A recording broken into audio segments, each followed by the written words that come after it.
ফরিদপুর জেলা পুলিশের police super মহোদয়ের নির্দেশে ট্রাফিক ইউনিটের সকল কর্মকর্তা ও কর্মচারীগণ বিকেল ৩টা থেকে তাদের স্ব স্থলে কাজে যোগ দিয়েছে এবং শহর হয়ে উঠেছে প্রাণচঞ্চল। আগামীকাল থেকে এরা পুরোদমে ট্রাফিক নিয়ন্ত্রণ ব্যবস্থা চালু রাখবে বলে পুলিশ সুপার মহোদয় জানিয়েছেন। কথা বলছি একজন ট্রাফিক ইউনিটের সার্জেন্ট সাহেবের সাথে।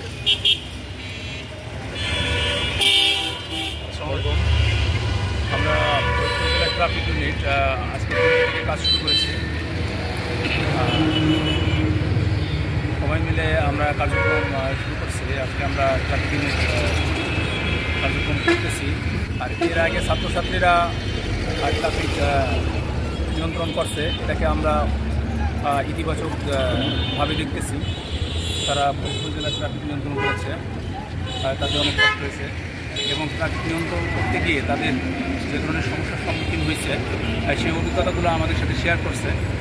তাদের এই কাজগুলো খুবই প্রশংসিত হয়েছে। আপনারা ইতিমধ্যে বিভিন্ন মিডিয়াতে দেখেছেন যে ছাত্রছাত্রীরা বিভিন্ন জায়গায় ট্রাফিক কন্ট্রোল করতেছে।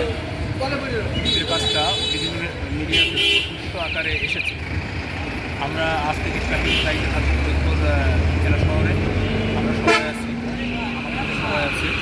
আমরা ভালোভাবে ইনশাল্লাহ আশা করি সামনের দিনগুলো ভালোভাবে পাই এবং আমরা ভালোভাবে ধন্যবাদ।